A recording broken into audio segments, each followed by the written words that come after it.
사암침을 배우고 싶어하는 분들에게 어떻게 효과적으로 사암침법을 가르쳐 줄 것인가. 우리의 영원한 교과서 사암도인 친구 유결, 이 책의 임상편 전문을 다 싣고, 그리고 그것을 의과학적인 해설로 주석을 한 책이 집대성 사암경 주석. 사암도인 친구 요결을 우리의 교과서로 삼아서 특히 그것을 동서의학적으로 의과학적으로 해설한 집대성 사암경 주석을 교과서 삼아서 티칭 매뉴얼 함께 토론하고 있어요. 수산증과 한산증은 이미 토론했고, 세 번째 근산증을 토론할 텐데요. 근산, 일단 사암도인 친구 요결에 나와 있는데요. 근산, 견증, 음경이 붓고 혹은 몹시 가려우며 혹은 힘줄이 당기고 혹은 늘어지며 혹은 백물이 나와서 정수와 같은 증이니 간에 속한지라 음곡 곡춘을 보하고 경고 중봉을 서하라 간정격. 피터는 이 내용을 보면 어떠한 내용인지 이해하겠어? 제가 피터한테 묻습니다. 피터가 하는 말 알지요? 제가 알고 있는 의학적인 상식으로 볼 때 이 내용은 요도염이 틀림없습니다 하고 말합니다. 그러니까 지금 사암침에 대해서 사자도 몰라. 그런데 피부비뇨기과 전문의하고 토론하는 거예요. 그가 사암침을 배우고 싶어 하는데 이 내용을 읽어주는 거야. 음경이 붓고 혹은 몹시 가려우며 혹은 힘줄이 당기고 혹은 늘어지며 혹은 백물이 나와서 정수와 같은 증, 이렇게 읽어주면 피부비뇨기 전문의는 분명히 말할 거예요. 나 알겠어. 이거 유레드라이티스야. 요도염이야. 요도염은 여러 종류가 있지만 우리가 알고 있는 대표적인 질병은 임균성 요도염, 즉 임질이 있고요. 비임균성 요도염이 있어요. 그러면 제목은 근산이라고 했는데 그렇습니다. 간은 근육을 주관한다고 했어요. 그런데 특히 여기에 근은 산기와 연결지어서 근산이잖아요. 그러니까 불알 음경이라는 근육에 생긴 산기예요. 그런데 사암도인께서는 그 중에서 옛날에도 종종 있었을 유레드라이티스, 이 병을 서의학자들도 이해할 수 있는 용어로 이렇게 써놓으셨어요. 이거 요도염이에요. 요도염. 음경이 붓고 혹은 몹시 가려우며 혹은 힘줄이 당기고 혹은 늘어지며 혹은 백물이 나와서 정수와 같은 증. 여기 백물은 임질에 걸렸을 때 남성으로 말하면 음경에서 흘러나오는 고름, 디스차지, 그것은 대부분 백색이거나 노란 황색이에요. 물론 비임균성 요도염도 백색 또는 황색이 나올 수 있지만 대부분 비임균성 요도염은 분비물이 보다 투명한 색으로 나옵니다. 보다 투명한 색.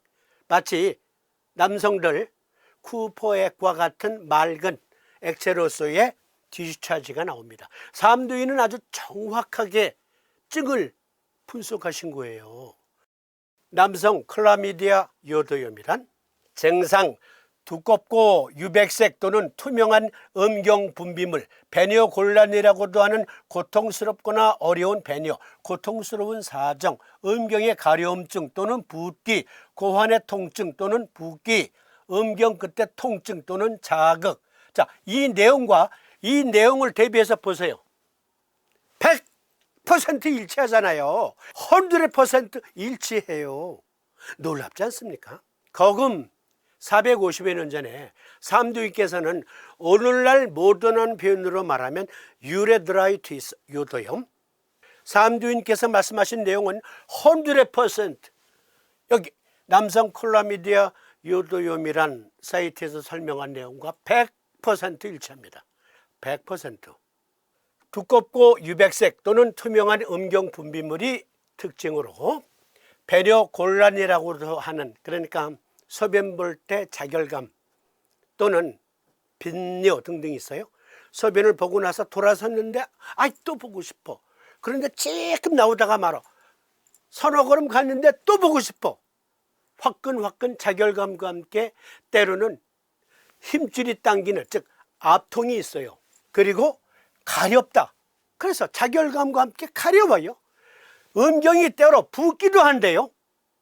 그런데 불알이 붓기도 한다. 고환이. 그래서 고환염증이나 전립선염증이 생길 수 있어요. 절대로 오해하지 말고, 절대로 오해하지 마시고, 전립선 문제 갖고 있는 분들 잘 들어주세요. 절대로 오해하지 마시라 그랬어요. 실제로 전립선 문제를, 아주 심각한 전립선 문제를 갖고 있어서 제게 호소하신 분한테 제가 이렇게 물은 적이 있습니다. 잠깐만, 여기서 그분의 이름을 제가 발표하지 않았어요. 그러니까 누군지 특정되지 않습니다. 그러니까 환자의 비밀을 누설한 거 아니에요. 그분께 이렇게 물었어요. 확실하게 말씀 주셔야 제가 좋은 치료법을 도출해낼 수 있으니까 확실하게 말씀해 주세요. 그리고 이것은 비밀입니다 라고 말씀드렸어요. 그러면서 전립선 문제를 갖고 있는 분들 중에 모든 분들이 다 그런 건 아니에요. 하지만 젊었을 때 임질 또는 비임균성 요도염 또는 매독 등등의 증상을 경험한 분들이 종종 계시더군요. 우리끼리 하는 얘기예요. 어떠세요? 하니까 내가 20, 30대에 매독은 아니고 임질에 걸린 적이 있었다. 그래서 치료를 했는데 주치의가 일주일 약을 드셔야 됩니다 했는데 한 2, 3일 복용하니까 나았어. 그래서 약을 또 타러 가기 싫거나 또는 창피해서 안 가요. 일단은 나았어요. 그런데 이 사람이 피곤하면 저절로 또 발생하기도 해요. 그게 대부분 비임균성 요도염으로 나타나거든요. 이게 난치예요. 비임균성 요도염이 오히려 임균성 요도염보다 난치입니다. 이게 수시로 피곤하면 걸리기도 해요. 또는 위생관리를 잘 못했을 경우에도 또 발생하기도 하고, 그런 분들이 점차 고환에도 문제가 생기게 될 수도 있고, 그리고 전립선에도 문제를 일으킬 수가 있고, 또는 방광, 경우에 따라서는 신장까지 영향을 미칠 수가 있어요. 만약에 임균성 또는 비임균성 요도염을 갖고 있는 분들이 계시면 서위치료는 서위치료대로 충분히 받으세요. 충분히 받으세요. 만에 하나 허준 선생이 살아계셨을 때 만약에 곰팡이를 통해서 항생제 성분을 도출해냈다고 가정합시다. 만약에 역사는 가정이 없다고 하지만, 그러면 오늘날 한의사들이 항생제 처방 환자들에게 아니 항생제 처방 그거 부작용 많아 이렇게 말하겠어요? 허준 선생이 개발한 건데 서위치료는 서위치료대로 받으시면서 사암침, 간정격 쓰세요. 결론부터 말씀드린 거예요. 사암경 주석에서도 임균성 요도염, 비임균성 요도염, gonococcal urethritis, non-gonococcal urethritis 그 증후와 왜 사암침인가 자세히 설명해 놓았으니까 다시 시청 끝난 다음에 책을 가지고 계신 분들은 다시 피드백 해보세요. 그러면 사암도님께서는 간에 속한지라 어떠한 근거로 말씀하셨을까요?